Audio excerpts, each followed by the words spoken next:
for me. Don't be going and looking for me. Why are these people calling me? Leave me alone. Oh well, they late. When you're late, you're late. We do not disturb. Do not disturb. I need my computer working. Make sure. All right. So let me make sure they didn't knock me off here. Okay. Boom. So students, we'll look at your projects when we finish. I see they're super cute from here. So we're going to talk about pedicuring today because, you know, we got these beautiful chairs over here that we are going to put to use today.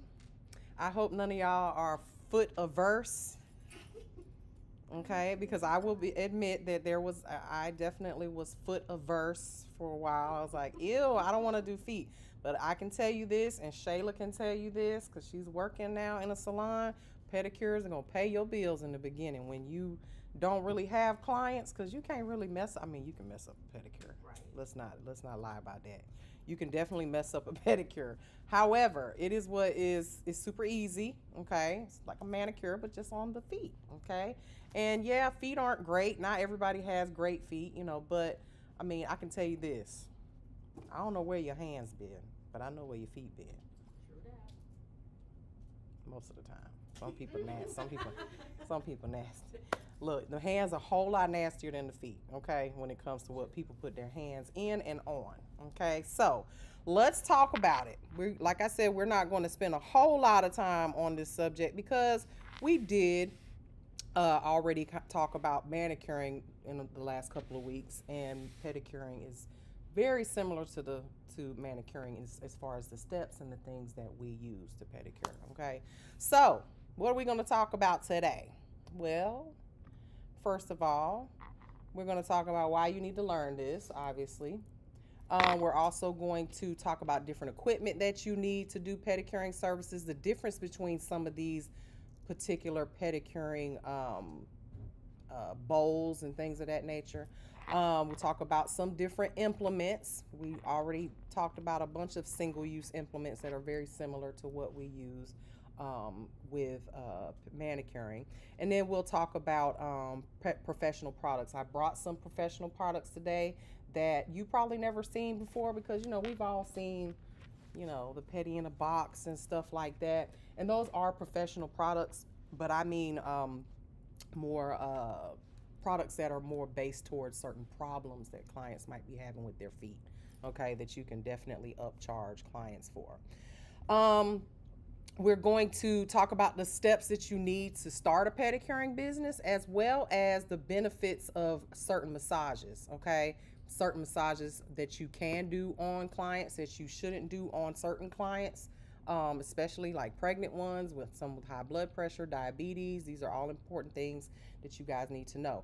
We're also going to talk about, again, those sensitive clients and some disinfection procedures that you should know about pedicure chairs and how to clean them properly, okay? Now, why do you need to learn this particular subject, ladies? Why do you think it's important?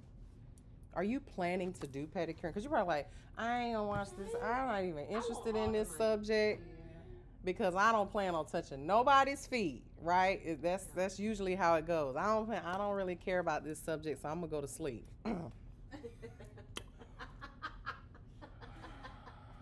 So, like I told y'all earlier, pedicuring services. Let me say this to y'all real quick. So I was accused of being unprofessional this weekend. Okay, now listen. First of all, I had never, ever told y'all that I was professional. Right. Where did y'all get that from? First of all, I'm on TikTok. Okay? If you want her, you know her. I'm just saying. No, I'm just kidding. I am professional, all right? When it comes to I match energy, professionalism. Now, if you come at me sideways and you come at me ratcheta and ghetto, then guess what I'm gonna do? I'm gonna be real professional ratchet and professional ghetto and professional hood with you. Okay? So please don't ever mistake me for being a professional. I'm professional to professional people. When you come at me with, oh, I know you didn't, I'm gonna be, and I know I did, right back to you, okay? Good morning, Jasmine. It's all right that you're late. It's okay. You only missed about 5 seconds of the conversation, so don't worry about it. Don't you worry about it. It's all right. Now, so with that being said, try to be as professional as you can with ratchet people, with stupid people, okay? But when they get out of pocket, I don't expect, when you get out of pocket with me, don't expect me to sit here and I am not Jesus. I am not gonna let you slap me and turn my other cheek. I'm gonna turn around and I'm gonna grab that Nina and we gonna have a conversation. Get up, I don't fight. I'm too old for that shit. Okay, which that was another thing she said. Your old ass shouldn't be going back and forth with young. Don't come, little girl, please don't. Do not think for 1 second that my age is gonna prevent me from putting a extra hole in you. Okay, so with that being said, I never claimed to be professional, okay? I claim to be a very, very highly educated nail tech that teaches you guys, and at the end of the day, some of y'all asses don't know how to listen to professional. Y'all know, listen to what? You understand what I'm saying? Y'all, you know, I can relate to y'all, okay? We picking up what you. You see what I'm saying? Cause y'all gonna be as professional as you gonna be. I can't teach you how to be professional. Okay, I can't teach you that because it really, really depends on your clientele and the type of people that you are bringing in. The people that I'm dealing with as far as my clients are concerned, they don't want to hear all that. Yes, ma'am. Oh, sure, ma'am. Right. Oh, I don't know. They come to me for a reason because I'm fun and they can talk to me about stuff and they don't feel like they're sitting in front of their 60-year-old, college professor. I know how to turn that on, but I know who my audience is. Okay? And one thing I have learned about authenticity is you are going to attract your tribe. And I personally don't want to be around a bunch of students that are like, yes, ma'am, no, ma'am. Let's have fun. That's what makes this enjoyable, okay? So, to the girl that went on my Facebook page and wrote a long-ass soliloquy about how I am at times unprofessional, kiss my ass, okay? How about that? And how about that? And if you want to come talk about it, I'm at 1001 Telfair Street. We can have a conversation about it, and I promise you, it will be as professional as you are. How dare you come on my page and say that I'm unprofessional, and you wrote on my professional page about how that's very professional. How about just if you got something you want to talk about, let's talk about it. Right. Professional to professional. Girl, you're not gonna. I match energy over here. That's what we do, okay? And that's just at the end of the day. Like I said, I deal with a lot of professional people, and when I'm around them, I turn it on. Right. And when I get around ratchet people, I can turn that on too. Okay. So, everybody good? Y'all understand where we go? Okay. What I'm saying. Good girl, tried it. Anyway, I do have a story time for that because I did tell her. I said, oh, it's time. I'm going to use you as a story time. Story time on TikTok about the girl that came to my page, cake for another student that graduated from here that didn't like the way I told her, look, I'm sorry, you didn't come to class, so I can't give you any extra assistance when you was supposed to get it in here. No words from her, crickets, chirp, chirp, no word. But then her ghetto friend, come and wrote a soliloquy on my Facebook page. I said, oh, you keep that same energy when your friend don't pass the state board, okay? And you keep that same energy when you come down here and you want to talk to me about it. I don't do thug thumbs. We do trigger fingers. We don't do thug thumbs, okay? Y'all remember that, okay? I don't fight. Right. I'm not a fighter. I'm too old and my calcium level's too low. I'm not breaking no bones, but I will. Okay, we safe in here. It's a bat right there in the corner too, a big steel one. In case I can't reach the other one. All right. So with that being said, I didn't want to start it out that way this morning, but that was on my heart. You know, it's kind of like a pastor. You know, wait a minute, I got something on my heart I want to share with the congregation, okay? And I will be saying names because, you know, I don't talk about people behind their backs. That's one thing about it. How's that for professionalism? I think it's unprofessional to talk about people behind their backs. Anyway, so what is a basic pedicure? First of all, a basic pedicure, okay? 3-part pedicure, meaning these packs that you will see, like these basic, because you know, you guys know when you go into the salon, there's the basic pedicure, the deluxe pedicure, the ultimate pedicure, the volcano pedicure. They range from price, you know, $30. So, well, I'm going way too far back in time. Sorry, they not $30 no more. What is a pedicure running these days, y'all? Like $40, $50. I normally get like. Yeah, I normally get a little extra something. So it might be like 50 plus the polish. I did do a review video on a salon that didn't go so well for them, but I think it was about $35 for, because I always get regular polish. I'll never let them put gel on me. I think it was basic pedicure was like $30, $35 or something like that. So a basic pedicure, which is what we're going to start out with talking about today, is simply trimming the toenails, shaping the nails, polishing the toenails with regular polish. You throw in a scrub. That's the only difference between a pedicure and a manicure. The steps are the same.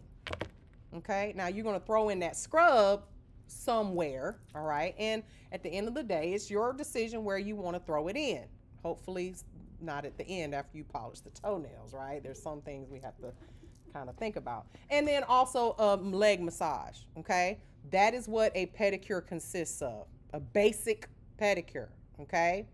Now, anything else that you add to that is additional, right? You should be charging more for it, all right? So again, gel polish, or if you're going to do a basic pedicure does not include a callus remover. A basic pedicure is not going to include a hot towels or a mask, okay? So all of that stuff is when you start adding extra steps, extra money. So how long should a pedicure take? 30 to max 45 minutes, max. And here's the thing. When you add these extra steps, we're talking about it might add a few minutes to the pedicure. So I say that to say a basic pedicure can start out at $30, right? $35, let's just say. And then you start adding, does it take you any more time to add gel polish to it versus regular polish? Does it any extra time? You still got to polish it, right? As a matter of fact, it might be faster because you know exactly it's going to take 30 seconds to cure, whereas with regular polish, you're like, oh, it's a little wet. Let me give it a second. You know, whatever. Take extra time to put the feet shoes on and all that stuff. What about adding the hot towels to it? Really doesn't add any extra time to it. It just adds, you know, it might take you an extra 30 seconds to rub the mask on and wrap the towels on. Okay, at the end of the day, it shouldn't take you much longer than 45 minutes max. Now, when you start getting into these jelly pedicures and all these extra little stuff, it might add a few minutes to the service, okay? So keep that in mind. You can make a lot of money by just doing add-on services to pedicures, okay? I was talking to Shayla yesterday when I went to visit her. She was like, you know, I only did 2 clients yesterday, but I made, you know, $120 in an hour and a half. I was like, oh, that's pretty good. I don't know too many people that make, you know, $60 an hour, you know. And she was like, and it was just easy. She was like, I was good with it, you know, because they're still building the clientele where she's at. So, moving right along, why do you need to learn this? Well, who doesn't get a pedicure? And this is the thing about pedicures, because I remember, like I said, when I was first starting, I was pedicure averse. I didn't want to touch people's feet. You know, you think about, especially, you know, I grew up kind of country a little bit. You know what I'm saying? People running around barefoot. They got these hard rings around the bottom of their feet. And you're like, oh, I had that problem too. Dirty feet, stinky feet, you know. I didn't want to touch people's feet. But again, like I said earlier, you know where the feet been. They've been in the shoes. Those hands, they've been in people's nose and people's butts and people's underarm, scratching and rubbing and touching in their mouth, all kinds of stuff. All right, I could say so many more different places that they go, but you know, feet are a whole lot are a different story. And there are things that we can do to kind of prevent us from having to deal with funky feet and stuff like that as well. Now, who doesn't get a pedicure? If you are not doing pedicures or adding pedicures to your service list, you are leaving money on the table. Because your client might come to you because you're a bomb-ass nail tech, right? Like, oh, she does great nails, but she don't do pedicures. So when I leave here, I got to go to the shop and, you know, the shop and go and get me a pedicure done. Well, you're handing money over to someone else. That's easy. You can easily, if you're in a crunch, double your money by just adding pedicures to the service. Okay. And I'll be honest with you. Before I had any of these like fancy chairs and stuff, I would literally do it at my desk here. I had the portable ones, and I'd have the client put their feet right there in that bowl, and I would get down and sit on the floor and do their pedicure, or real low, like, you know, real low chair, and do their pedicure right there at my table, because it was so much easier than having to move and find another place to sit. I mean, you can do a pedicure right here in the chair, okay, with those portable footsie bath bowls, okay? So there's different tools that you use in a pedicure sometimes, okay? And we're going to talk about some specific tools that I recommend that you guys get versus ones that you see a lot, okay? And, you know, when you're dealing with pedicures, you also want to be very careful that you are doing what's within your scope of practice, okay? One thing about it, ingrown toenails, are we allowed to work on those? Are we allowed to go chopping and cutting and pulling and tugging and snatching and grabbing? All that stuff you see on TikTok and Instagram is way past your scope of practice, y'all. Don't mess with it. Leave it alone, okay? So let's talk about some of the equipment you need, all right? Obviously, you're going to need some comfortable seating, all right? And I say a pedicure station comfortable seating. It does not necessarily have to be one of these fancy chairs, you know, like the nice ones that we have right now. I'm so happy about. It can be simply a comfortable chair that you can buy at like IKEA or something like that.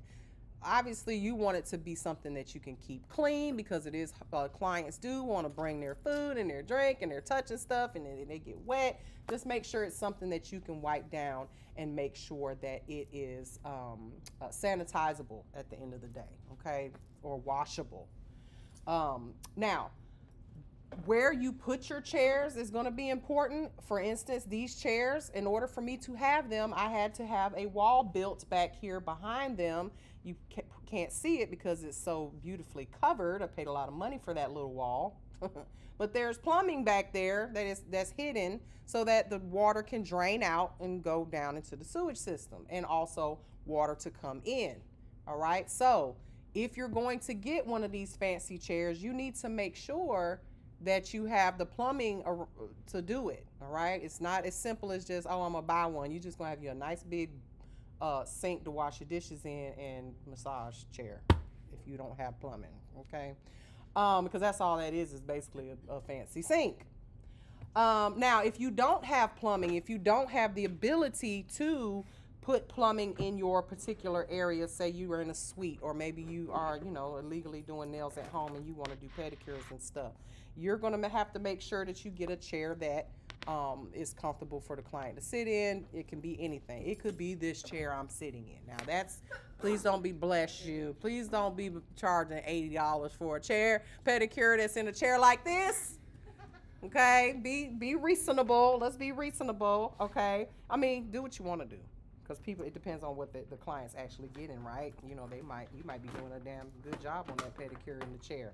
But those chairs over there that are up against the wall, those are actually footsie bath chairs, okay? And I will show you guys what I mean by that. But they are chairs that do not require plumbing, and they have a removable pedicure bowl inside of them. Jojo, because you know about them, will you go get that for me? I meant to bring one of them over here so I can show it to them. Is it already in they're in there, so just pull it out so that way I can pull it out, okay? Now, what's really important is that one of the things that I hated about doing pedicures was the fact that I was bent over the whole time. I'm like, oh, my back, because I never had one of those fancy chairs that were propped up a little bit higher, right? So the whole bowl, so that way I can show them what it looks like. So if you're going to have a chair, and just sit it right here on the table for me, thank you. If you're going to have a chair, make sure that the chair is high enough or that you can get low enough, okay, so that you're not feeling uncomfortable. Because if you're sitting just like this, like I'm sitting right now, and the feet are in your face for you to be able to do the pedicure, or at least high enough where you can get to them, you won't feel like I always said I was going to invent like a chair, which I saw it. It's crazy. I said I was going to invent it, and then I saw somebody invent it. They did it already. A chair that literally can lift up high enough from this seat, and you can put the pedicure bowl right here on your table and do the pedicure. And the client's like, way up in the air, but their feet are right here, and you don't have to move from your station, and you just use one of these bowls instead. Stole my idea, but anyway. Who did? Okay. So be mindful of your posture. So you don't want to be, by the way, today our chairs are being delivered. The ones that are for, hopefully they don't come while I'm in class. But they're the chairs for the pedicure chairs. Those are not pedicure chairs. Those are office chairs that go really, really low. The little ones, the black ones right there. And then they're also bringing the client chairs and the student chairs for those tables over there for when you guys start working on clients, which is soon, like today. All right, so footrests and stools. These pedicure chairs actually have built-in footrest that flips up so that you can have the leg. Because let me tell you, holding up some of these clients, if you had to hold up these legs, girl, your back is gonna be killing you.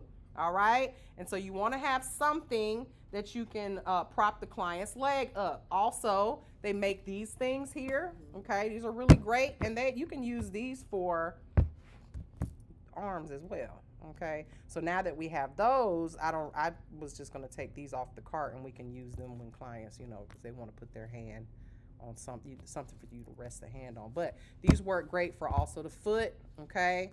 And they just sit up on the pedicure chair, okay? So that's gonna keep you from having to hold the client's foot up while you're filing the bottom of it, or holding the client's foot up while you're doing the massage, okay? Now, different types of basins, okay? So when I was doing nails illegally in my house, I had just a regular schmegular big bowl that they used to sell every summer. Walmart would sell these like basins for you to have like cookouts and stuff. You just throw ice in there and beer, whatever you're gonna have, drinks or whatever. It's just a big water basin. It can be something as fancy as a pedicure throne like these over here. It can be a footsie bath, which I highly recommend you ladies, for real, if you're not interested in paying $3,000 or $4,000 for a chair, get one of these. These range from $99 to $150 depending on where you buy them. This is a footsie bath. It's portable. It plugs in. Okay. Got a retractable cord. It just I take these home with me sometimes and do my feet at the house. Because what I like about these, which ours now do, the new ones we have do this, but it has a heating mechanism on it. So it will stay hot, and it vibrates inside the bowl. So it's actually really, really nice. All right, and you've got temperature controls and also vibration controls. And then it's got a timer on it as well. So when the timer goes off, if it's not doing anything, you probably wasting time, doing a whole lot too much talking. This should be done with the pedicure by that time, okay? I'm gonna have to test the timer and see how long the timer stays on for, but I think it stays on like 30 minutes, okay? And these come with liners, which the liners are in the back, but there's a little liner that you put in this. It's a little plastic liner, and you drop it in, fill it up with water, drop it in here. Once you're done, throw away the liner. And the liners you can get like 100 of them for like $50, $60 or something on Amazon. Great to have. Okay, you can do a pedicure anywhere with those. All right, but again, it can be as simple as a big old bowl. Okay. Pedicure cart, as you can see here, I've got one beside me. This I got from IKEA, just a little $30 cart, something that I can put everything on that I need, from gloves to sanitation equipment and supplies, barbicide, everything you need right there at your fingertips. Preferably something that rolls. Okay, those are super fancy, those are super expensive. You do not have to get that. Okay, so you can start your pedicuring business fairly cheaply.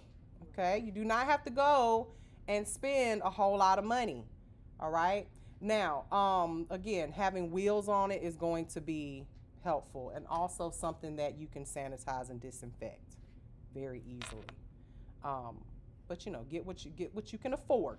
Okay, another one of the things you may want to add that's an add-on is these electric foot mitts for the paraffin wax.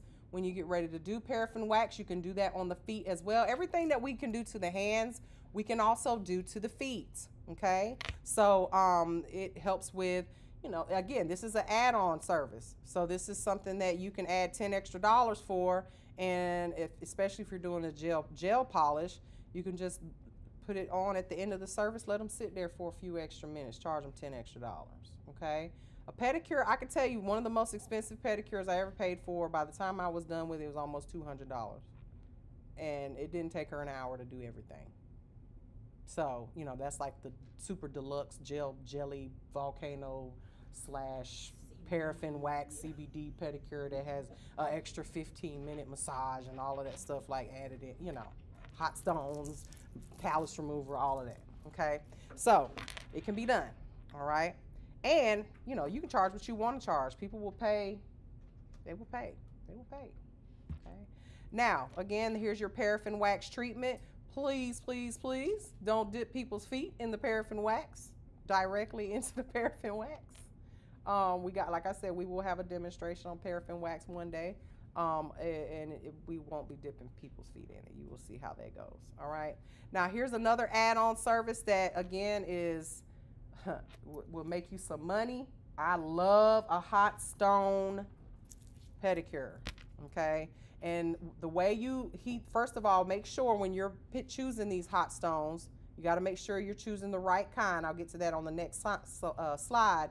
But this is a very upscale service. It's very relaxing, and this also is an add-on that does not take any extra time. All you do is put the hot stones in your hand, and when you're doing the massage, you do it with the hot stones. No extra time added, extra money added. Okay, you want to make sure that the stones are not too hot. Obviously, if you cannot hold them in your hand, the client probably can't withstand it on their legs and their feet. Okay, make sure you get they sell these in big kits because a lot of massage therapists actually use these in their massages. You don't need to buy the entire whole body kit, so you can buy these individually. Mr. Johnny sells the stones at his place up there on Bobby Jones. Now, when you're buying these stones, you want to make sure that you buy synthetic stones. Do not buy natural stones, okay? If you buy natural stones, that means they are porous. They're basically rocks, okay? No different than a pumice stone, and pumice stones are not reusable. These stones tend to hold diseases and viruses and germs and stuff like that, and grow bacteria in them if they are not synthetic. So the synthetic ones are fake, obviously fake stones, and they are smooth and can be disinfected and sanitized and disinfected and cleaned and all that good stuff. Okay? Again, that's another add-on service that you can put into your service list. Money maker. All right? Now, let's talk about certain types of implements that you guys need to have, because there are implements that we use with pedicuring that we don't necessarily want to interchange with manicuring. For instance, your nail clippers. Okay, when you are using nail clippers on the fingers, you can use the flat ones, the ones that are completely flat across. I brought some of my pedicuring tools here. Fingernail clippers, right? But you noticed that when we were doing the manicure, we had the little tiny fingernail clippers. What did you notice about those that were different than maybe toenail clippers that are straight across? They're a little curve to it, right? Because your fingernails, you can get away with cutting the fingernails, rounding them, and all of that stuff, all right? Now, with toenails, you want to, as best you can, try not to clip the toenails rounded or clip the corners off of the toenails. Why do you think? Yeah, so your toe, most people's toes, let's look at this foot here. All right, let me put this fake foot here. Let's put this foot here. Oh, that's the pedicure ball. Sorry, wrong one. There we go. All right. So you see, most people's toenails are going to be naturally bigger than their fingernails, okay? When you've got a toenail here, you don't want to cut into the corners and round a toenail out, okay? Now, sometimes you can't help it. The client's toenails are already short, but you want to get that client's toenails to grow straight out and in a square shape, where these side walls, okay, what do we call those? What are those side walls also known as? The lateral nail folds, right? Those lateral nail folds, they fold over, right? And when your feet are in your shoes, what happens to your toes? Don't they kind of do this number right here? They get squunched together. So when you've got a toenail that's shorter than, or is down lower than your sidewalls, which happens, right? What do you think happens when this is pushing up against it, squeezing? The skin, the toenail starts to grow into the skin, all right? And that's when you get your ingrown toenails, and that can be very painful. And the first thing we think, oh, well, let me do this. Let me take my clippers and let me cut the corner off. You're making it worse. You want the toenail to get to the point where it is at least past those lateral sidewalls. No matter, everybody's toes are shaped different. Everyone's sidewalls are shaped differently, okay? But your goal is not to trim it so low that now the nail, as it grows, is growing into the skin. That's what an ingrown ends up becoming, okay? So we want to, when we're trimming toenails, now this is a professional toenail clipper, all right? But you see them that look like this, okay? A straight one that's straight across. That's perfectly fine. However, some people have really thick toenails. If you try to clip someone's toenails sometimes with a toenail clipper that just clump all at one time, what can happen?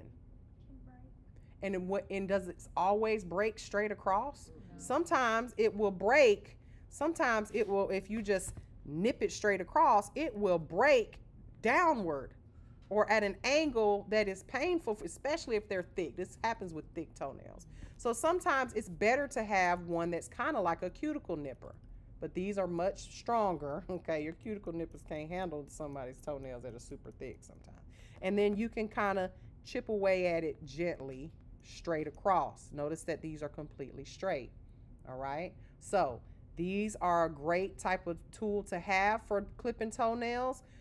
It will make your job easier with thicker toenails. But if you don't have this, then you want to use a straight nail clipper, one that is completely straight, not a curved one, okay? Does it make sense why? Okay. Again, you don't want to cause your clients to have ingrown toenails, all right? So that's what the toenail nippers are versus toenail clippers. Now, another tool that you probably never seen before that you may want to invest in is a curette, okay? A curette and also a nail rasp. Has anybody ever seen a curette, or what is a curette? So when you clean out from under your toenails, you know, you get that stuff, that toe jam, right? That's what we call it, toe jam. What is it really? What is toe jam? It's just skin. It's just, you know, soap scum, sock, residue, all kinds of stuff that has gotten up under your toenails just from sweating and having your feet in shoes. But obviously we want to clean that out because sometimes it got a little funky smell like belly button juice or whatever, you know what I'm saying? You know, little kids say they do nasty stuff. You remember when you was a kid, people be like, smell this. Digging their belly button. I used to do it to my sister all the time. But you want to make sure that area is clean. And it's kind of difficult to clean under some people's toenails because their toenails are either super short or they're jam-packed in the corners. You don't want to use anything sharp because obviously that would be painful. So a curette, if you guys can see this, I'm going to show you up close. A curette is like a little melon baller tool. Let me zoom in here. Let me move that out of the way.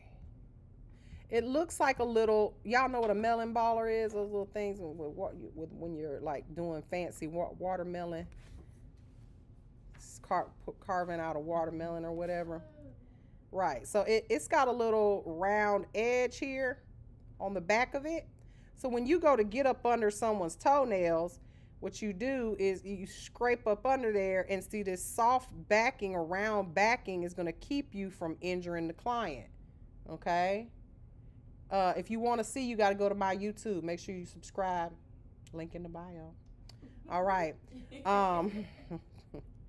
You got to go to YouTube, Mary Negron School of Nails, if you want to see. All right? So you can get under there and you can get all that toe jam and you can get real close and deep under there without cutting the client because it's round. All right? So this is something that you don't see a lot. You know, you just see people jamming a little wooden stick under there with a point, and it's just, you know, it can be painful. All right? Now, everybody understand what that is. That's the toenail, that's the curette. The other one, the nail rasp, what do you think that is used for? Nail rasp. Well, that is that one that looks like a little metal file over there, a little tiny metal file. And it is so that you can get, again, in those corners of the toenail that may be sharp. All right? You never want to use this on ingrown nails, but how you use it, let me show you an example of that. So this is a toenail rasp. It's just a little metal file. Let's see, I think I have another one over here.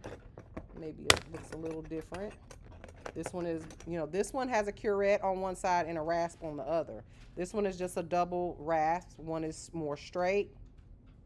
One is more straight here, and then one is curved. So what happens is when you've got a toenail that's got a sharp corner on it, and you can't always get your file up under there because people's toenails are just so either little or they're really, really tightly jammed into the sidewalls. You just take this rasp here, you take it, and then you pull away. You're not going to use it as a file, like a metal file. You're going to lay it there and then you pull away. Okay? So that will allow you to soften those corners of a very sharp toenail edge after you cut it. Okay? So those are helpful tools to have when it comes to pedicuring. Now, the next thing you guys are going to want to have is a pedicuring file, or as we call a foot file. All right? Now, you guys have all seen these. Okay? I'm going to say this makes everybody mad. They get all up in arms. But these are illegal in nail salons. If you get caught with one, it is a $25 fine the first time, $50 fine the next time, $100 fine the third time, and then after that it's just a $100 fine every time for each one they find. I keep these here for teaching purposes. We do not use these on feet. This is a cheese grater. You can buy this exact same thing at Walmart in the utensil section for grating Parmesan cheese, whatever you want to grate it with. This is an actual foot file that you can buy in a nail supply, which is also a cheese grater. Okay, it is going to grade the skin down. Now, The reason why you don't want to use these, and I mean, I think I told y'all the story about one of my graduates that she had a lady curse her out. She was like, you don't know what you're doing. I want to talk to the man, because she refused to use it. Okay. Even though she told her that it was illegal, she refused to use it. And the client got upset. These are not your clients. People who refuse to do things the way you're supposed to do it, and they're willing to risk your license, they are not your clients. Plus, I don't want to deal with nobody that's like, let me talk to your manager anyway. I am the manager. So, with that being said, a lot of people ask me, well, what can I use instead? Because how am I going to get these calluses off the bottom of people's feet? Well, you don't have to use an actual foot file. Think about it. You can actually use a very hard, a very coarse nail file. This is an 80 grit file, okay? I would never use an 80 grit file on a client's nails. Definitely not their natural nails, but I will go to town on the bottom of your hoofs with this on a dry foot. So the way I teach you guys how to do a pedicure, now this isn't always for everybody. This is for your clients that have extra thick skin on the bottom of their feet, and usually they have extra thick skin because they've been getting this done. Remember what I told y'all about the proximal nail fold? What happens when you trim that?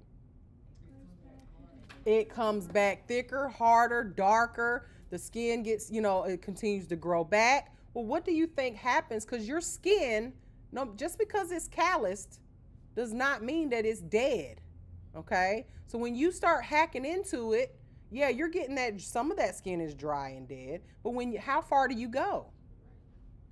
How far is too far, right? When you start, well, we can cut down into our dry, callous skin on our feet pretty far before we bleed compared to on our, maybe your arm or your finger. But with this, what we're doing, we're not cutting, we're debriding. We're actually just grinding away the hard parts of the skin. Okay, so this is better than this. This is a better alternative. Now, I teach my students, again, this is dependent upon the client, to do a dry pedicure first, meaning before you put the client's foot in the water and soak it for a long period where the skin is all hard, all soft and mushy, and you don't even really know where the hard skin is yet at that time, do a dry pedicure first. Now, you always want to sanitize the feet. Remember, we're going to do the same steps that we do with a manicure. Remember how we sanitize our hand, we sanitize the client's hands? Well, in the case of a pedicure, you're going to have the water in the bowl, and you're going to drop one of these little blue tabs into the bowl. I don't want to touch it because it is actually a sanitizer tab. Drop that into the bowl. Let their foot soak for about a minute, okay? You want to feel the feet first. Make sure you find out where their calluses are. Let their feet soak for about a minute, because if you start filing on this foot completely dry, what happens? You got foot dust just all in your face, right? Let their foot soak and sanitize for about a minute. But again, assess the feet before they go in the water. You assess people's hands before you do anything to their hands, right? You look at them when they sit down in front of you, you're like, ooh, girl, yeah, you need a manicure. Yeah, girl, you need that bad, right? Same thing with the feet. So find out where their calluses are. After you do that, let them soak for about a minute so that the sanitizer can do its thing. The Sani tab is not the same as your foot soak, okay? Foot soak is not going to sanitize their feet.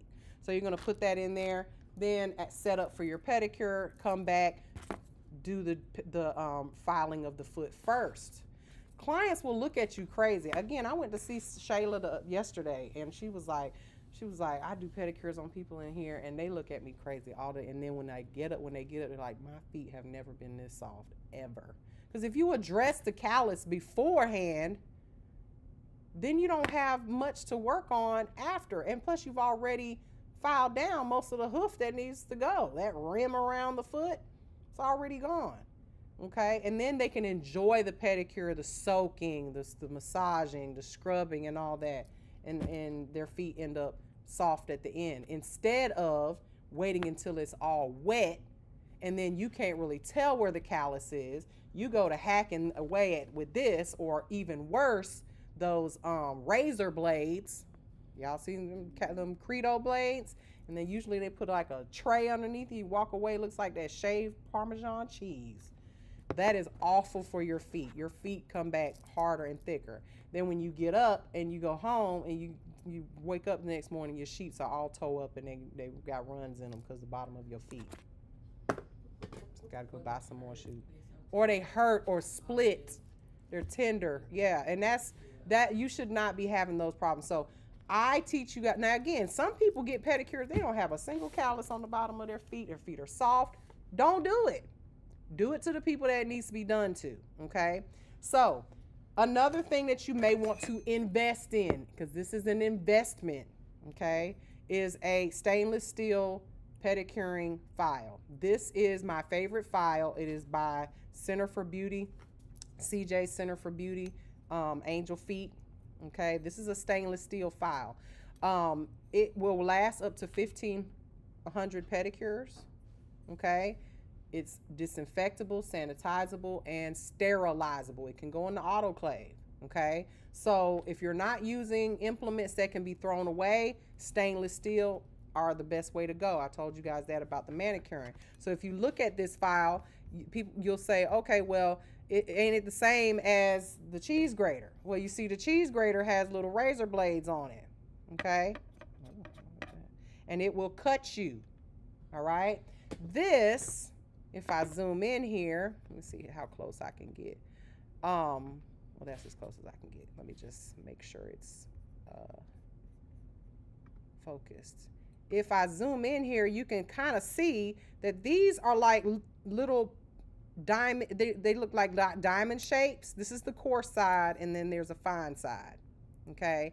But if you were to magnify this really, really close up, what I would want you to see that is on this, what it looks like is like a pyramid, a triangle shape with the top chopped off. So with this, you can go in multiple directions. You don't have to you go in multiple directions with this, you're gonna slice somebody across their foot. With this, you can go in a circular motion and kind of grind that skin away rather than cutting it. And you can't really hurt anybody with this, okay? So these cost about $80, okay?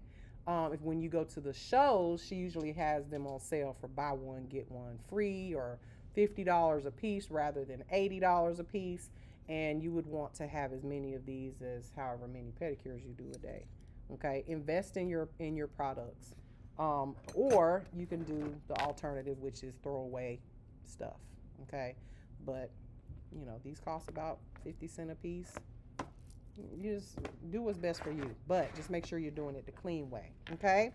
So materials you may need, that was going to be your toe separators, pedicure slippers, gloves. You need to wear gloves when you're doing a pedicure. Do not risk it, y'all. These people, you may think it's dry feet, but what is the name of the disorder that disguises itself as dry feet? Otherwise known as there you go, tinea pedis. Tinea pedis, very good. So toe separators, very cheap. Buy them, you know, in cases of 1,000 for about $30.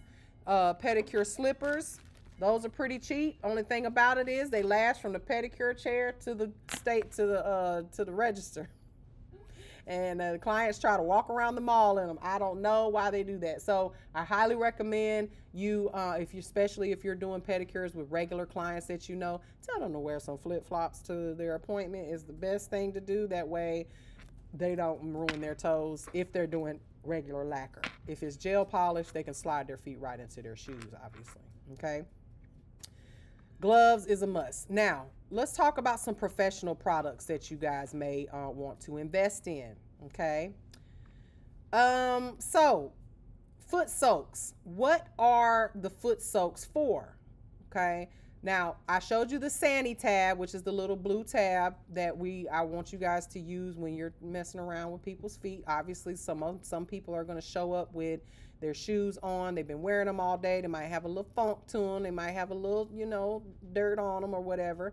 But that's different. That's going to sanitize the feet. The foot soak is going to help soften the feet. And this can be, some type of salt.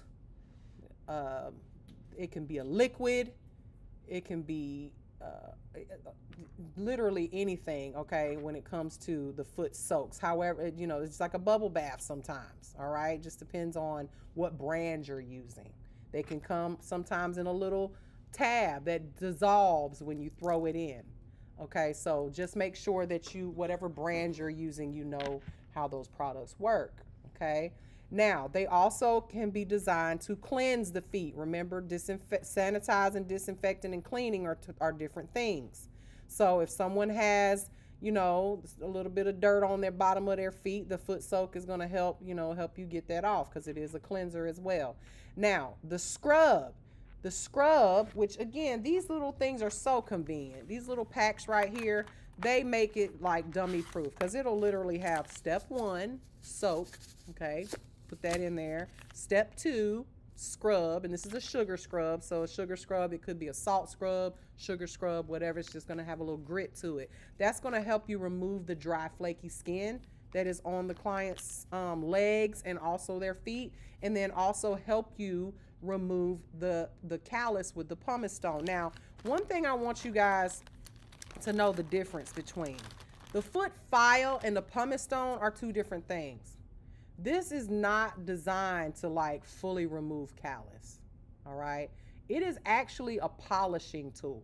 This is supposed to be used in conjunction with the scrub to polish the bottom of the feet, meaning once you have done all of the removal or remove as much of the callus with your foot paddle or your file or whatever you're using, this in conjunction with the scrub is going to help smooth everything out. Okay, so yes, it will help with reduction of some of the callus, but if it's that rough, that's a little rough. All right, like what's the point of this if you're going to use this? So this is more of a polishing tool. Okay, so with the scrub, it's again important that you wear gloves, because if you're doing pedicures all day, your hands will start to get a little irritated from using scrub on the bottom, on your palms of your hands all day long. Okay, so again, we already know we need to be wearing gloves. Now, masks and foot lotions, there is a difference between a mask and a lotion. The mask is not meant to absorb into the skin. All right, so again, a mask is something that is a concentrated treatment or product that you lay on the skin, and some of the properties or things that are in it will absorb into the skin, but the mask shouldn't necessarily just disappear. So you'll see when you use a mask, a lot of times nail techs will wrap the legs with warm towels, okay? So they can also tighten, tone, and hydrate the skin. You've seen we use masks on our face, right? Anybody ever remember the clay mask trends? Everybody was putting that stanky clay on their face and letting it just sit there until it dried and cracked off. It's kind of funny to watch, but that's what mask is. It's designed to be rinsed off afterwards, okay? Now, foot lotions and creams. Foot lotions and creams, those are going to be for conditioning and moisturizing, okay? It's going to help soften that skin and also provide slip for your massage. You need to have a little bit of slip when you're doing a massage so that you don't hurt your client. Now, you can also, in conjunction with that, lotion could also be oil. You could use an oil on the skin to help you with the massage. Now, a callus softener, whoo child, that is awful. Those are, y'all know what those are called? Well, I mean, they are cracked feet. But what is the technical term for it? Like, as far as medical term. This is known as a fissure. Okay, a fissure, when you once your feet get cracked like this, it is very hard to heal them because you're putting pressure on your feet all day long. you're stepping on it, and when you've got a crack in your foot and you put all that weight on there, what happens? You can't really, it just busts back open, okay? So it can be, I had suffered with this before myself. That's back when I was super dehydrated, not drinking enough water and all that stuff. My feet got real dry, and I had to be really careful about these fissures because you can't really heal them. So I'm gonna be honest with you, I thought I came up with something, to be honest. What's that liquid bandage? I filled it with liquid bandage and they healed because they wouldn't bust back open. They were glued shut.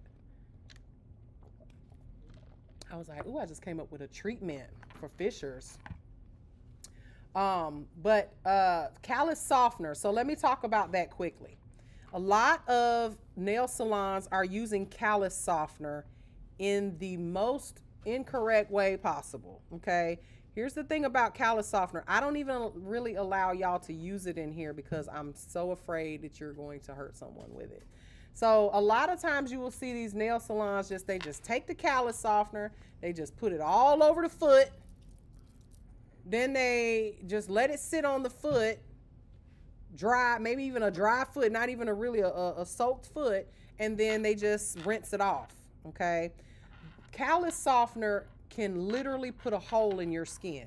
When I first opened this school, we had callus remover, not callus softener, the callus remover. You know what I'm talking about? That stuff that sits on your foot and they wrap it or whatever. If you get that on a part of your skin that is not calloused, it will burn the skin slap off. I have a scar to this day, look like a cigarette burn on my leg from a student doing a pedicure on me. And she accidentally squirted some of it. I didn't even know it on a part of my leg, and it burned a hole in my leg. I didn't notice. It just was on my leg most of the day. And by the time the evening came, I took a shower. I was like, ooh, it felt like a burn. And I was like, ooh, it's a little red spot right there. And it literally looked like a cigarette burn on my foot, on my leg. And if you're a diabetic, that could be deathly. You could die from that, okay? So callus removers, if you are using them, you need to use them properly. So this is a brand that I swear by. When I tell you this stuff right here will take the callus off in 2 minutes. And the way you apply it, first you have to soak the feet. You cannot put callus remover or callus softener on dry feet. Nothing will absorb into a dry foot. It's got to already be moist and wet.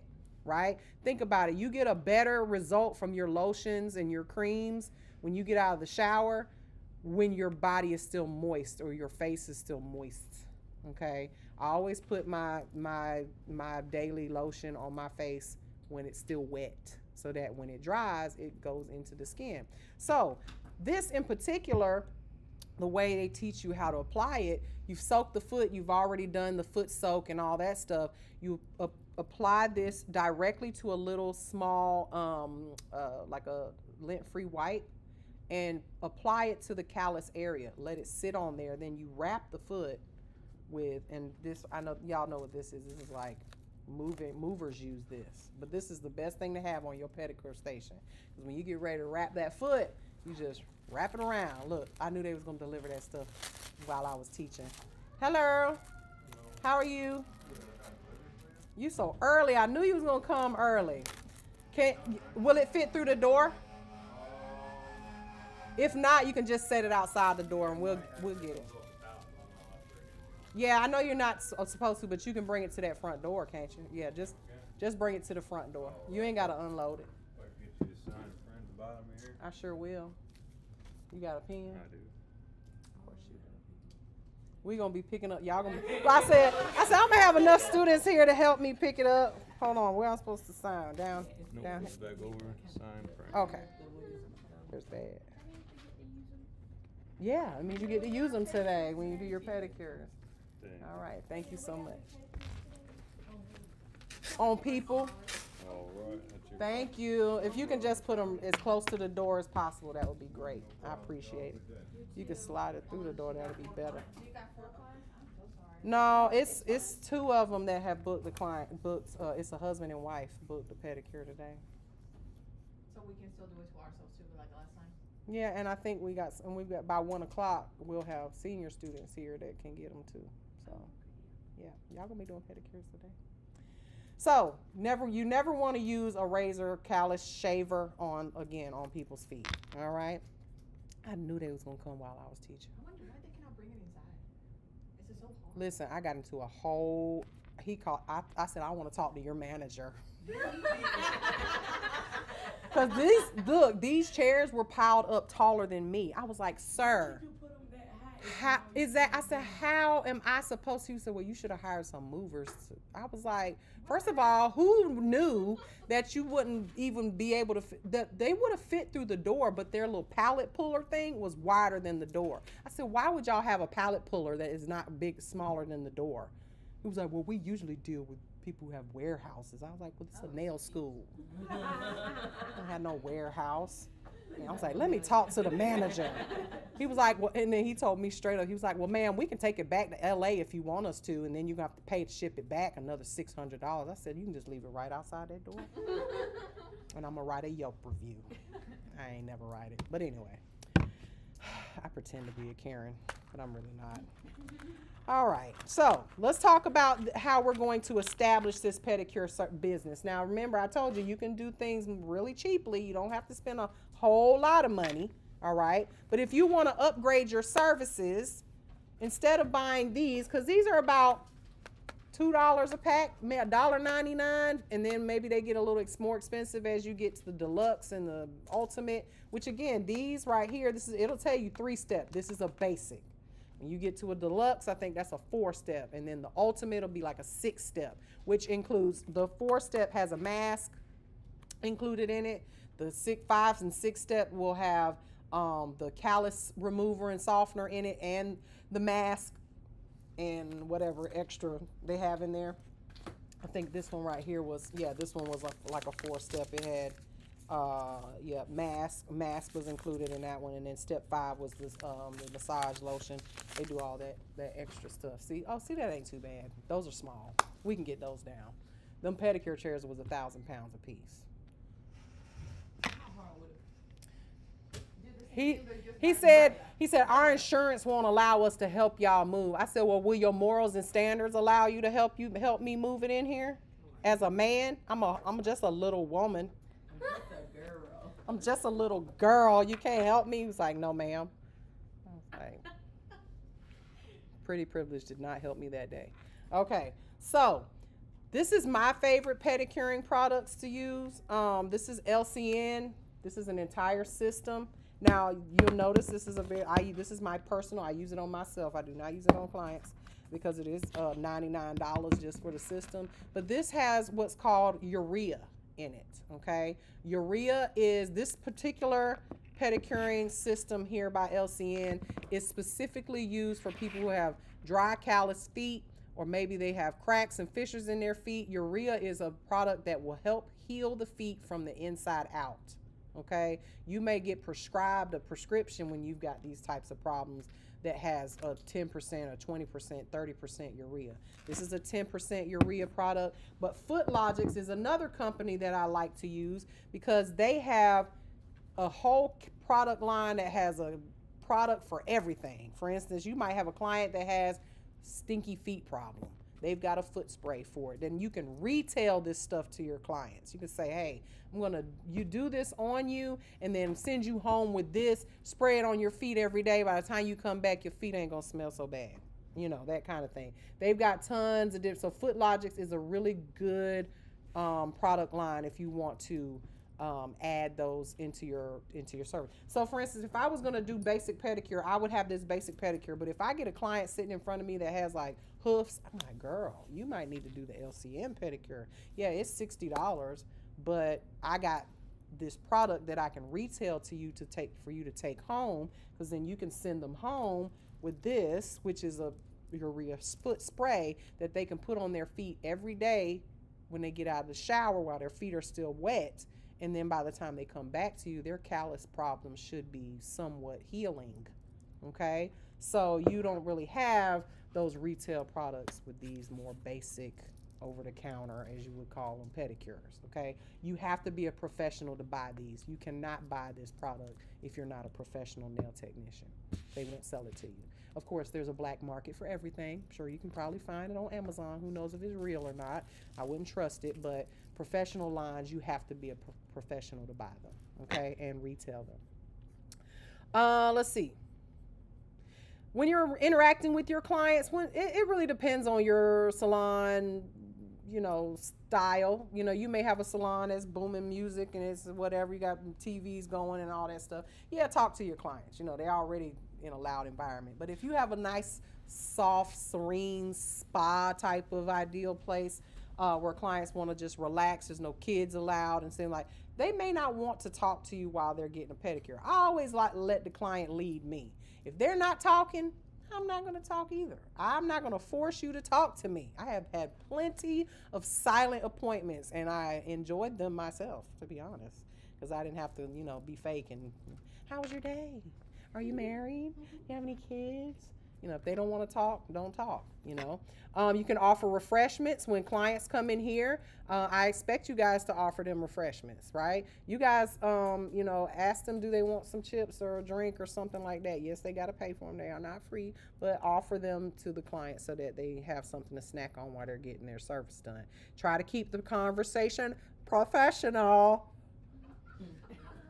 Be a consummate professional all the time. Let's not talk about, the politics and the religion and, what's the other one? I don't know. Somebody told me the other day there's 3 things you don't talk about. I was like, ooh, we talk about all of that. Encourage monthly pedicures. There is no such thing as pedicure season. Okay?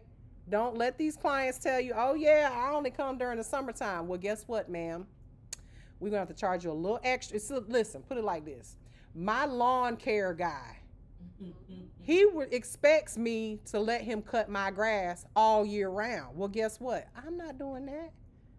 You're not coming and cutting grass that ain't there. And I'm not going to pay for that. But guess what he does every summer when he comes back? He says, it's going to be an extra $100 because I had to do extra work because you waited all winter long to get your grass cut. Now it's 10 feet high and now I got to do extra work. So with that being said, if you have clients that are only coming in pedicure season, you may have to do what's known as series pedicures. Your calluses do not develop overnight. So that means I cannot resolve them overnight. And you have to explain this to your clients. Listen, it's not healthy for me to remove 2 inches of callus off the bottom of your feet at one time. That can cause you a lot of pain, right? So we'll do this in series, and you may have to tell them to come back bi-weekly or weekly for a month in order to get those feet where they can go, sandals and shoeless, okay, toes out, where they're comfortable. So keep that in mind. Encourage monthly pedicures. No such thing as pedicure season, okay? When you're scheduling, we ran into this a couple of weeks ago, right? When you were here when they were doing the pedicures. We had a client, she wanted to, and you got to ask these questions. When clients come in, and it's only natural that you want to shave your legs before you come and get your nails done, right? Or your pedicure, because you don't want people talking about you. She got prickly pear legs. Advise your clients not to shave for 48 hours prior to their pedicure. And why do you think that is? It's an infection control issue. When you shave your legs prior to coming to get a pedicure, you have opened up your legs to infection, right? Because you are causing micro traumas. We all know what it feels like, and I know men do, especially when you go to the barbershop. They get their hair cut, and what do? On the back of their neck so they don't grow them little bumpy bumps. And they be like, ah!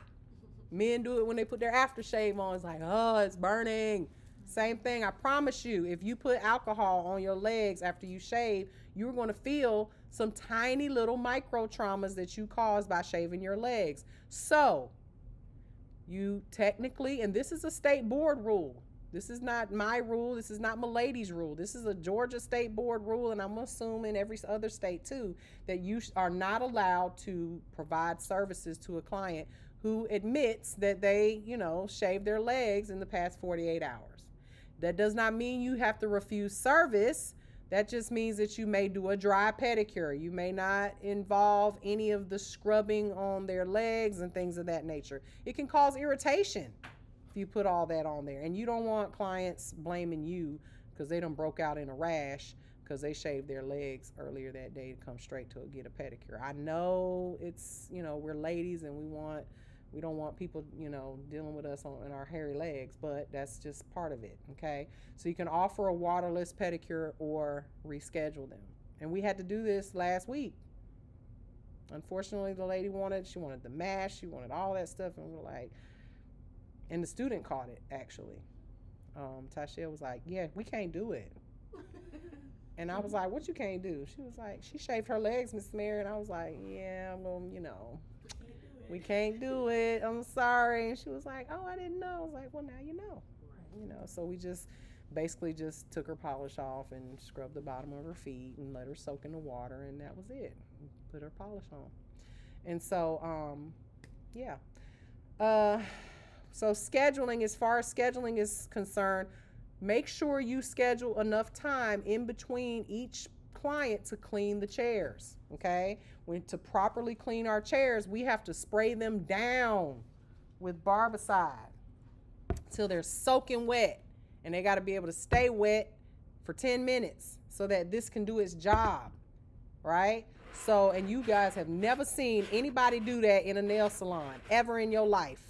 What do? They take the dirty towel that they just washed the client's feet with or dried their feet with and wipe the whole thing down, and they just go on to the next client. That is disgusting. Y'all are laying on top of people's foot juice, dirty foot bath juice, okay? So this, you will see me when I do my pedicures afterwards, spray it down till it's soaking, and then wipe it down with a gloved hand with a wipe, a disinfecting wipe, okay, instead of a dry towel. So keep that in mind. Schedule a little 15-minute padding in between each client. So if it's 45 minutes for a pedicure, an hour for each client. Now, we said a basic pedicure is 30 to 45 minutes, and it's going to include a foot massage. Now, your spa pedicures might be an hour to an hour and a half, and that just depends on what you're adding to it, right? Obviously, there's things you can add to it that aren't going to add any time, like the hot stones. Like, for instance, the mask may not add any extra time. It may add a few minutes to it, but it's not going to add a whole 30 minutes or an hour to it, okay?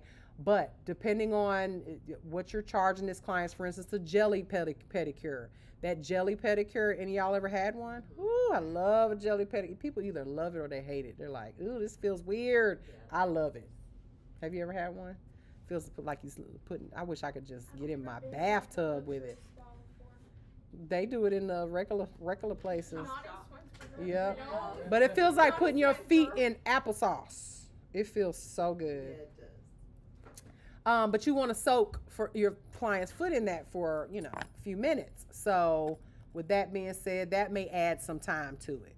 Some of these other ones just don't, like the volcano pedicures, they don't add, it's an Alka-Seltzer tab that they drop in there, bubbles, and then it stops bubbling. And I'm like, did you really just charge somebody $90 for that? And they do. So it just depends on what you're adding to the service, all right? Now, try to stay on schedule. Know where you should be at a specific time. One of the most genius things that I saw when I was getting a pedicure at one of the shop shops, they had a little timer. And they had on their menu, basic pedicure includes a 3-minute leg massage. 3 minutes, not 4, not 2, 3. And they set the timer to 3 minutes when they did the massage, and then when it said ding, she was done. And that will make it so that your clients aren't like, well, I didn't feel like I got it. Well, you should have got the deluxe pedicure that had a 5-minute massage. Very, very smart idea. Because one thing people complain about a lot with pedicures is I didn't feel like I got enough time with this, or enough time. She didn't spend enough time on that. And it's usually the massage. Okay. So genius idea. I hope you implement that into, just get your little cheap little dollar timer from the Dollar Tree. Boop, time it. Okay. And put that a different time for each different pedicure. Okay. Consultation is also going to determine your timing. If you've got a client that, hopefully you're doing online booking. If not, and you're doing walk-ins, you may end up having to spend more time on a client because they have more callus, or they need us extra treatment that you weren't thinking was going to be a basic pedicure. So, explain that kind of stuff to your clients and make sure you allot that time for disinfecting. Okay. Stick to your appointment times. Now, elderly clients, people who cannot put their feet in water, dangle their feet down in those bowls. Doesn't mean they can't get a pedicure. It just means that they can't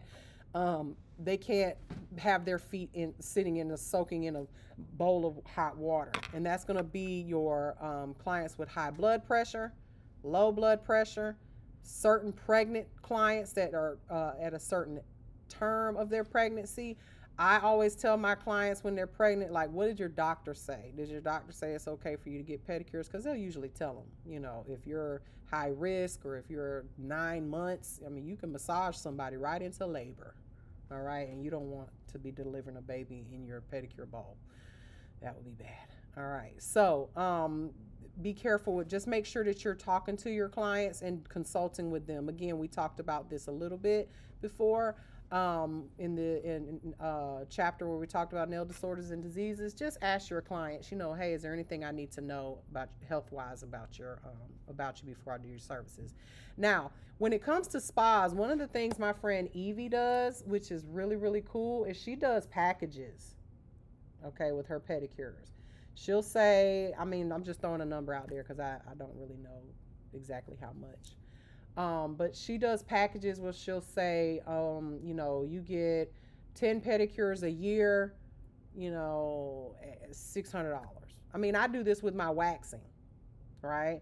I pay, $500 for 12 waxes. So that means I can get my wax every month, right? Which is a whole lot cheaper than paying $60 each time. But if you don't use that wax every month, you're going to lose it, right? So I can guarantee you there's going to come a time that I don't get that wax because I don't know, I forgot or something happened. I couldn't get it done or whatever, which reminds me, I've got to call them and schedule my next one because their computers were down last time I was there. Anyway, so packages are great. Give them a discounted price for booking in advance. You get all that, but they've got to pay for it in advance. Okay. Make sure that when you do these things though, your paperwork is ironclad. Make them sign a document stating you got to do your pedicure every month to get this price.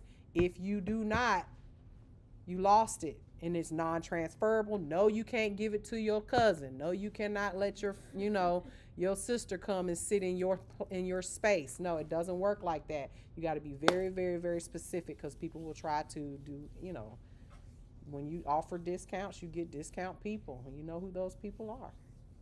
You know what I mean?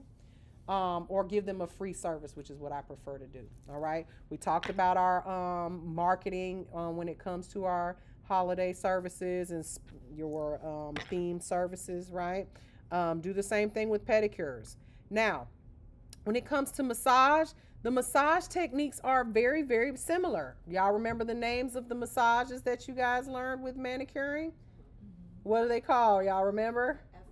Effleurage. Which one is that? Hold on, you got to show me. Straight up and down. There you go. Yeah. Mm-hmm. She said make the F. You know what I mean? F. Right? Okay. What's the P one? What the P? With the P? Peripher. P. Pederist. You said effleurage. The P. Pefleurage. Yeah, pefleurage. Petrissage. Petrissage. What's the other three? Technically, vibration, which we can't really do. Friction, which is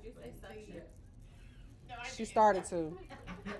Which that kind of sounds like that would be a cool massage technique. Suction. I'm sure they make a machine for that. What's the last one? The tap. The tap. Tapotement. Very good. Okay. All right. So how do we effleurage a foot or a leg? The same way that we would do. So we would be going up and down. With the feet, you may just pull the toes, go straight out, pull each one of the toes, right? How would we petrissage on a foot or a leg? Right, so we're doing the same thing on the leg, but on the feet, let me grab my little foot here. You would do this on the bottom of the feet. Hold on, is the foot right? Or you may do this number on the bottom of the feet or the top of the feet, right? You may even, when you're doing friction, you're going to twist the toes, right? So that would be twisting, or you may, twist around the ankles. This number with the foot, okay? There's a lot of things you can do with the feet, okay? And that you can do the same things with the hands. I like to take my fingers and put them in between your little toes, and that feels good to spread the toes out, okay? Squeezing them, spreading them out, it just kind of stretches the toes. A lot of people don't even do that. I love that when people stick their fingers between my toes and then do this right here. And then you can.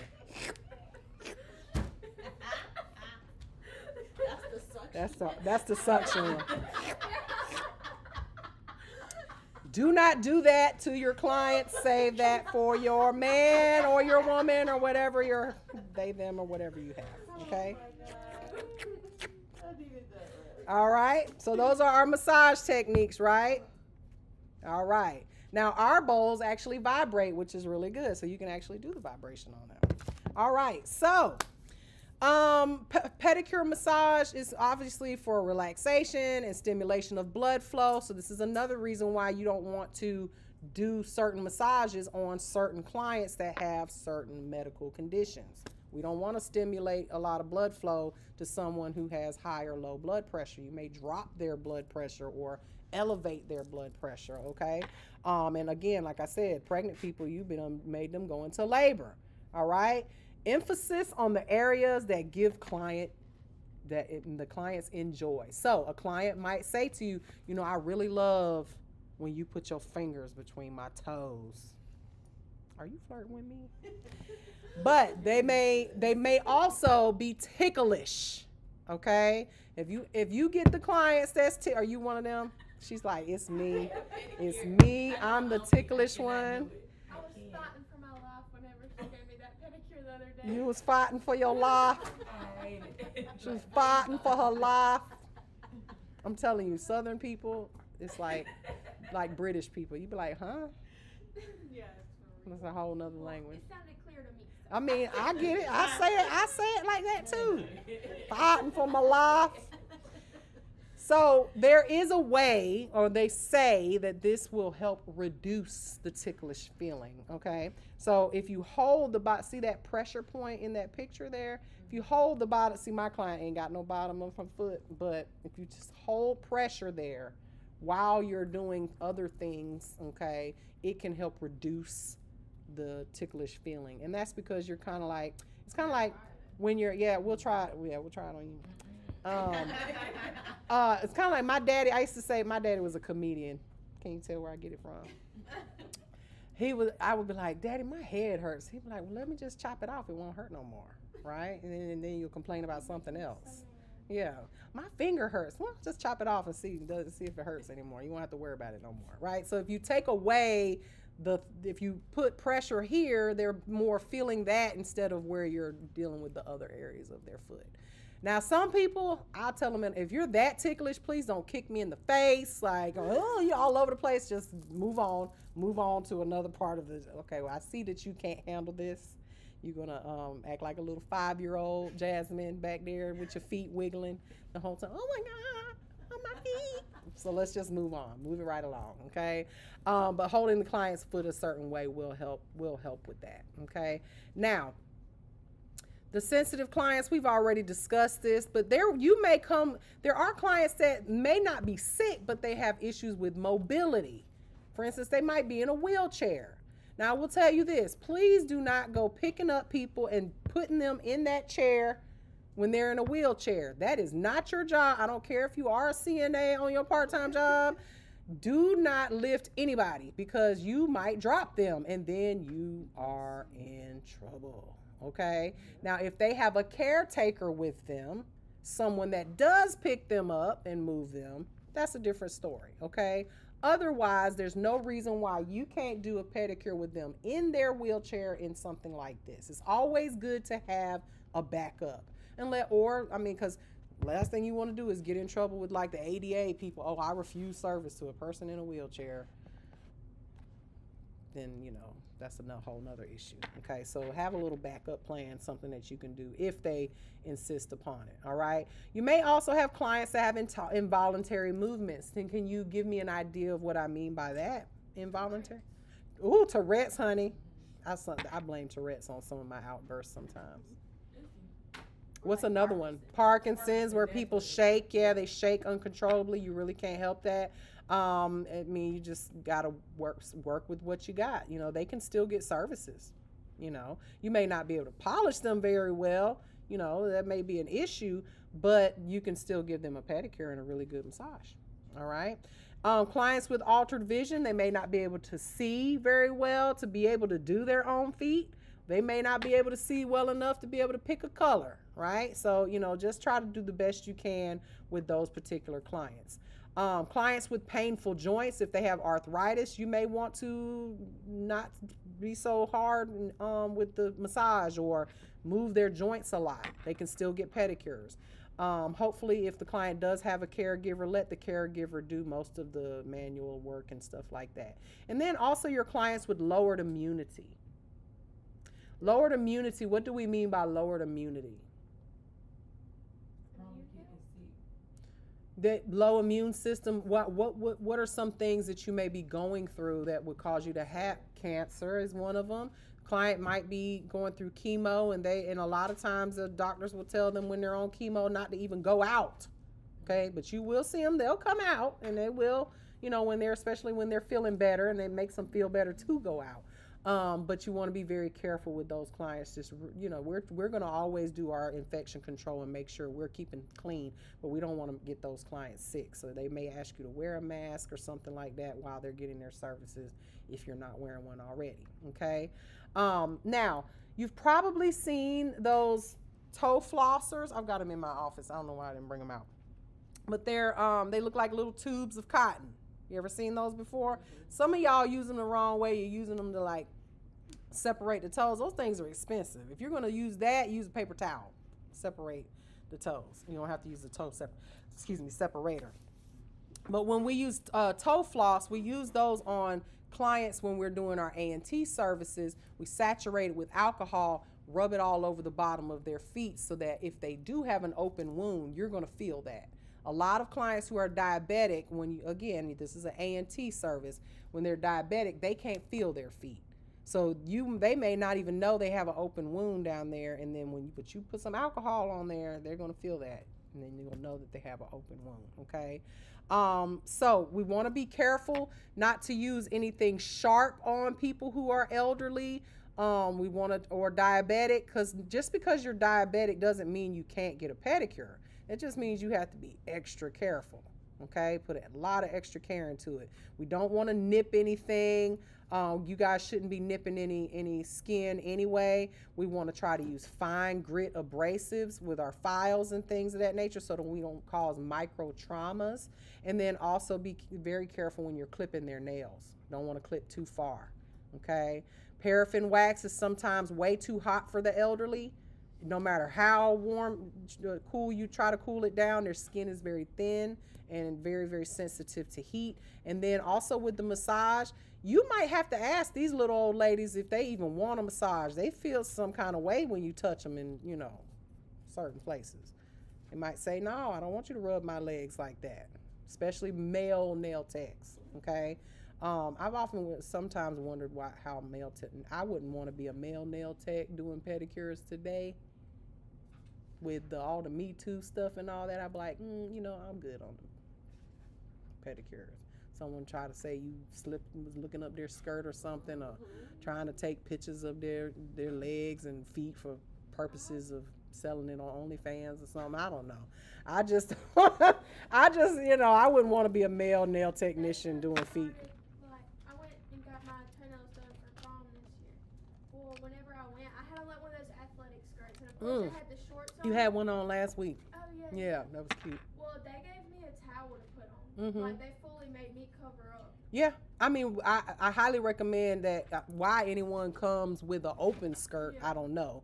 But women come with dresses on and stuff, and we keep large towels underneath the cabinet over there just in case someone needs to be like, how, I don't know about y'all, if you ever been to a black church.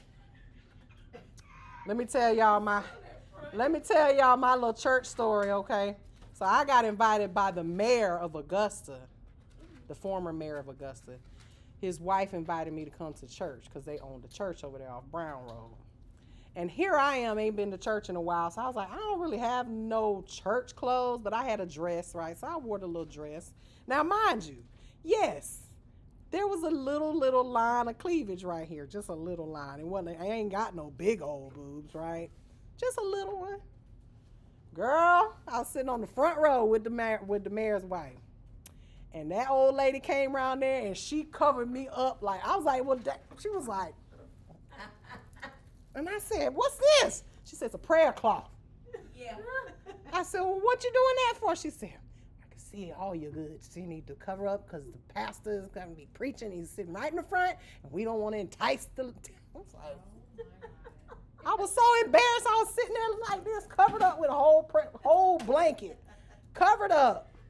She said, I can see your knees. That's my grandma's job. Covered me up. I said, Lord have mercy. That's your grandma's job? It was probably grandma's like. She covered me up, and I be the main way. She had mine weighing. I can't. Up to my neck. She wrapped me around. I felt so embarrassed.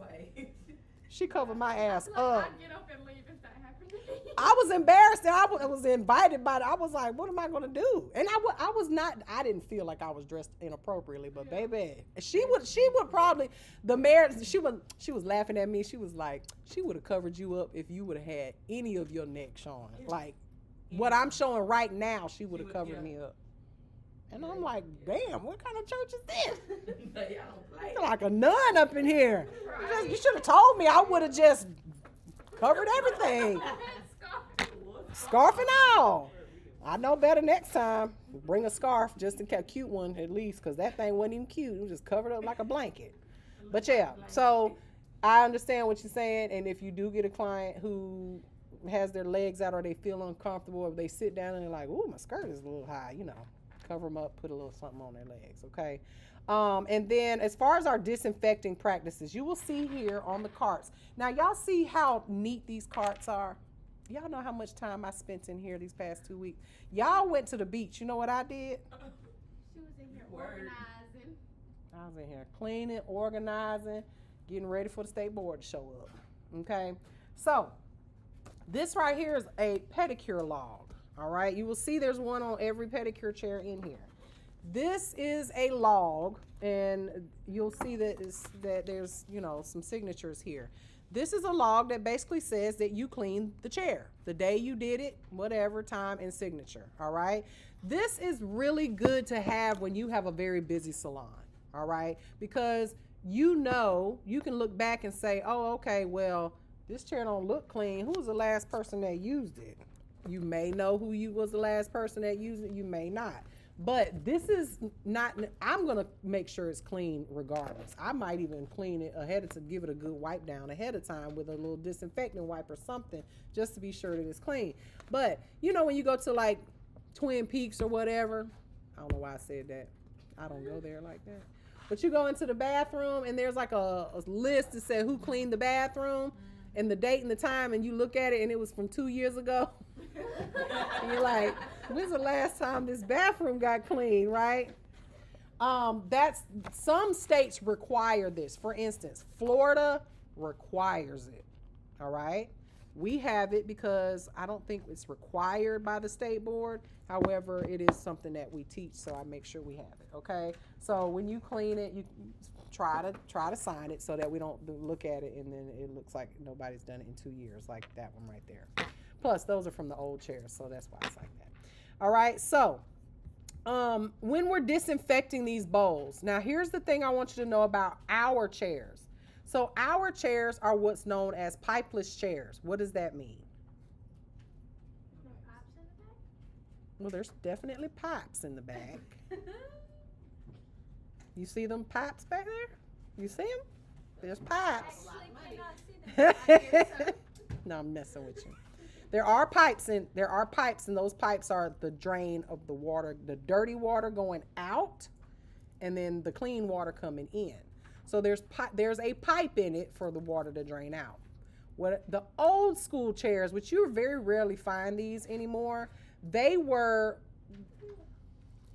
what we called piped chairs. And what happened with those is that the water would cycle through. It was like a jacuzzi tub, right? So the water would go in and through around, and dirty water would go in and out and in and out and in and out when you turn the jets on. Y'all know when you get in a jacuzzi and the air bubbles, right? So now what would happen is when you turn the jets off, the water would drain out, and then that dirty water from the pedicure that you just did was still in the pipe. So when you filled up the bowl for the next client, and turned the jets on, the first water that shot out, guess what that was? Dirty water from the client before, with all their little foot skin and their little toe jam and all that stuff is just floating around in your water. Yeah.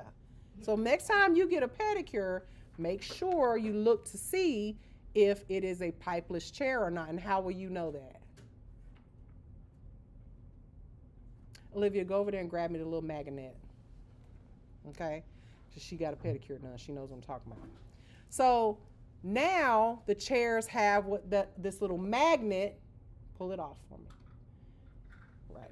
So if they have this in it, okay, this is a little magnet. When you open this up, this right here, it will stick. You put it inside of here, okay?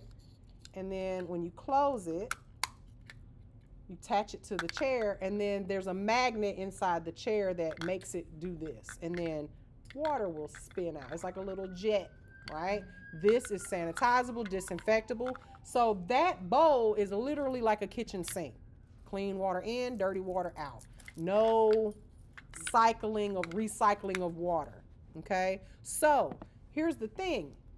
With those old school pedicure chairs, what you had to do, and no one ever did it, and this is why foot funguses and things of that nature were so prevalent there back in the beginning when they first started making these chairs and people getting all types of funky stuff on their feet, is what you were supposed to do was, remember I told you when you're filling up making barbicide, you have to measure it exact? Well, they would just fill up the bowl. You're supposed to fill up the bowl, measure it exactly, and then cycle the water for 15 minutes. Just turn it on, let the water cycle for 15 minutes to clean out those pipes. And then turn it off, drain all the water out. Now it's ready for a new client. These folks ain't even cleaning these bowls, let alone cycling, because time is money. Who has time to clean a bowl and cycle water in it for barbicide for 15 minutes? So nobody was doing that. So these right here, and we use them because clients are used to seeing them. But this is really, if you are cleaning that bowl, not necessary. It's actually an aggravation. Because you see how hard it is to pop it and get all the water out of it and to and then you got to fold it up and put it in the trash, and it's an aggravation. But clients are so used to seeing it, and I'm like, let me ask you something. What makes you think that this little tiny thin shower cap, that when you put this magnet, because you got to put this magnet on it, it breaks the seal, puts a little hole in it, right? Then you put the little drain plug in there. It breaks a hole in it. But just put it like this: we all pregnant if we wearing this, like it's, you know what I'm saying? Pregnant with a fungus.